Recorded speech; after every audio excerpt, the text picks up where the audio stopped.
Dalam beberapa tahun terakhir, industri tekstil di Indonesia telah mengalami gelombang PHK massal yang signifikan.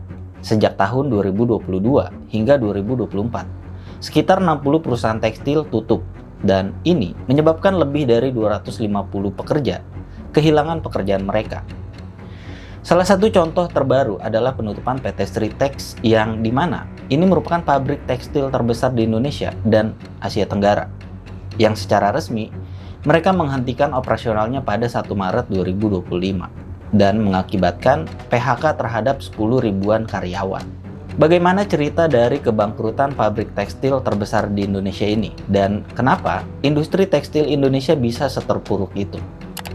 Kita bahas di video It's Time kali ini guys, tapi jangan lupa like, share, dan subscribe dulu.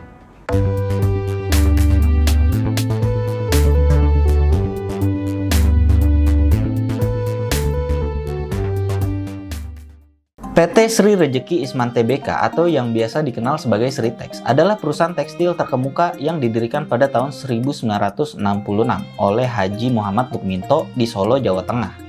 Berawal dari usaha dagang kecil bernama UD Sri Rejeki di Pasar Klewer Solo, Sritex berkembang pesat menjadi salah satu produsen tekstil terbesar di Asia Tenggara. Pada tahun 1968, Sritex mendirikan pabrik cetak pertama mereka yang terletak di Kelurahan Jetis, Kecamatan Sukoharjo, Kabupaten Sukoharjo, Jawa Tengah. Sukoharjo dikenal sebagai kota tekstil karena banyaknya industri tekstil yang tumbuh di kawasan ini, dengan Sritex menjadi salah satu pemain utamanya. Kemudian pada tahun 1982, PT Sritex memperluas operasinya dengan mendirikan pabrik tenun di lokasi yang sama. Pabrik ini dibangun sebagai bagian dari pengembangan terintegrasi perusahaan yang bertujuan untuk memastikan proses produksi mulai dari pemintalan, penenunan hingga konveksi dapat dilakukan di satu kawasan industri. Dengan demikian, Sritex dapat meningkatkan efisiensi produksi dan memenuhi permintaan pasar yang semakin meningkat.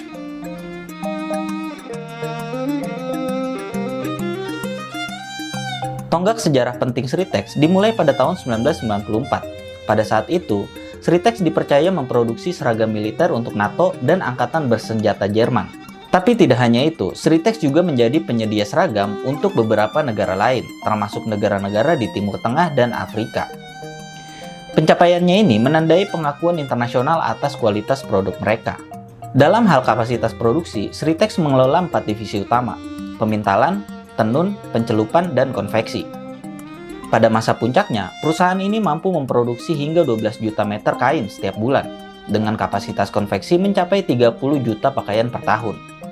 Perkembangan ini tentunya didukung oleh ribuan karyawan yang terlibat dalam operasional perusahaan. Hingga sebelum masa krisis, Sritex memiliki lebih dari 55.000 tenaga kerja yang tersebar di berbagai pabrik di wilayah Solo Raya. Bahkan pabrik-pabrik mereka juga dikenal sebagai fasilitas modern yang mengintegrasikan seluruh proses produksi tekstil dalam satu lokasi. Hal ini menjadikan Sritex sebagai salah satu model bisnis tekstil paling efisien di kawasan tersebut. Dengan model bisnis yang terintegrasi dan fokus pada inovasi, Sritex juga mengembangkan produk-produk premium seperti kain anti api, anti air, dan antibakteri yang dirancang untuk memenuhi kebutuhan khusus pasar internasional.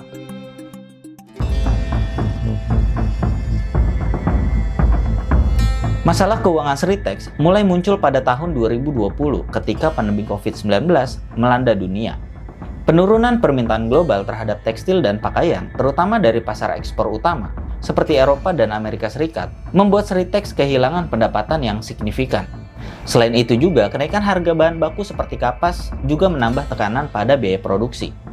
Dan beban utang perusahaan yang sebagian besar dalam bentuk pinjaman dolar juga mulai sulit dikelola. Pada tahun 2021 aja, Sritex tercatat memiliki utang hingga 1,5 miliar US dollar atau sekitar 21 triliun rupiah. Perusahaan mulai menghadapi kesulitan memenuhi pembayaran bunga dan kewajiban jatuh tempo. Pada bulan Mei 2021, Sritex menghadapi gugatan penundaan kewajiban pembayaran utang atau PKPU di Pengadilan Niaga Semarang. Hal ini diinisiasi oleh para kreditur karena ketidakmampuan Sritex membayar kewajiban mereka. Proses PKPU menghasilkan keputusan restrukturisasi utang, di mana Sritex diberi kesempatan untuk membayar utangnya dalam jangka waktu tertentu. Namun, tantangan yang dihadapi oleh Sritex bukan cuma soal hutang. Sritex juga mengalami kesulitan dalam mendapatkan pendanaan baru untuk operasionalnya. Ditambah lagi dengan hambatan pasca pandemi yang mengakibatkan pemulihan pasar tekstil jadi melemah, terutama pada permintaan ekspor Sritex. Dan yang paling memilukan adalah persaingan dengan tekstil impor, termasuk barang ilegal yang makin memperburuk industri tekstil di Indonesia. Kebijakan pemerintah seperti Peraturan Menteri Perdagangan Nomor 8 Tahun 2024 mempermudah impor barang tekstil tertentu. Hal ini membuat produk lokal, termasuk yang diproduksi Sritex, semakin sulit bersaing di pasar domestik. Di sisi lain, permintaan ekspor belum pulih sepenuhnya, dan biaya operasional perusahaan tetap tinggi.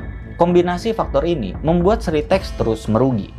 Hingga pada akhir 2024, utilisasi kapasitas produksi perusahaan hanya mencapai 40% dari total kapasitas. Pada bulan Oktober 2024, Pengadilan Negeri Semarang akhirnya menyatakan Sritex pilot setelah gagal memenuhi persyaratan pembayaran utang kepada kreditur. Yang tentu aja ini menyebabkan penutupan semua pabrik Sritex di Sukoharjo dan sekitarnya, serta pemutusan hubungan kerja atau PHK terhadap lebih dari 10.000 karyawan. Kemudian pada 1 Maret 2025, Sritex secara resmi menghentikan seluruh operasionalnya. Beberapa aset perusahaan juga terpaksa dilelang untuk membayar sebagian utang kepada kreditur.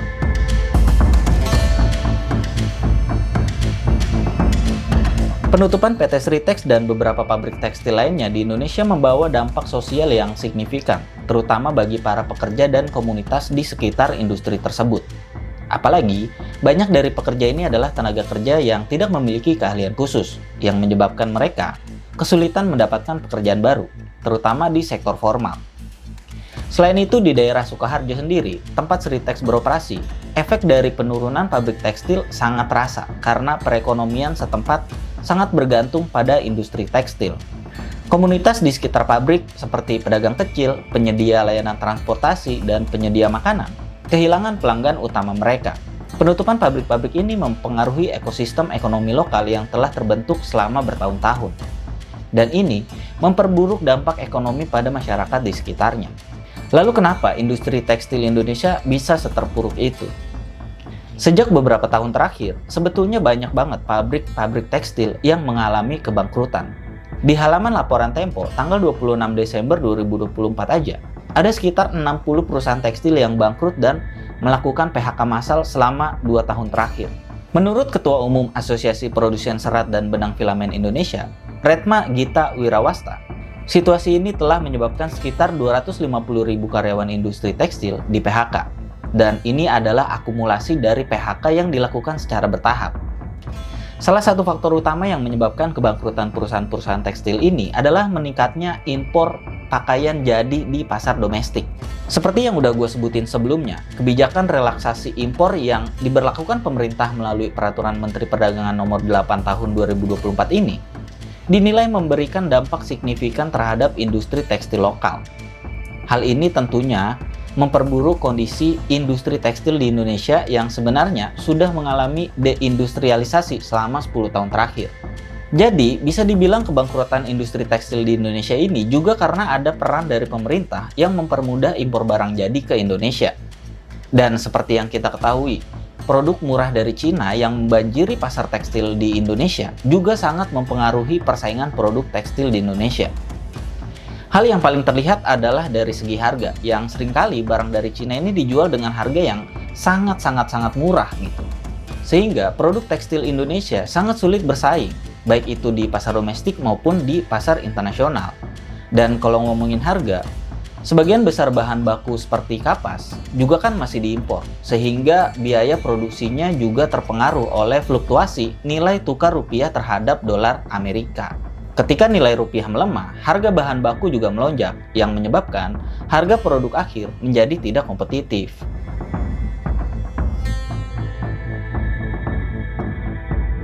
Penutupan pabrik-pabrik besar seperti Sritex ini telah menyebabkan pengangguran massal dan guncangan sosial ekonomi di komunitas terdampak. Untuk menghadapi hal ini, tentu aja diperlukan langkah strategis seperti modernisasi teknologi, proteksi pasar lokal, dan diversifikasi produk.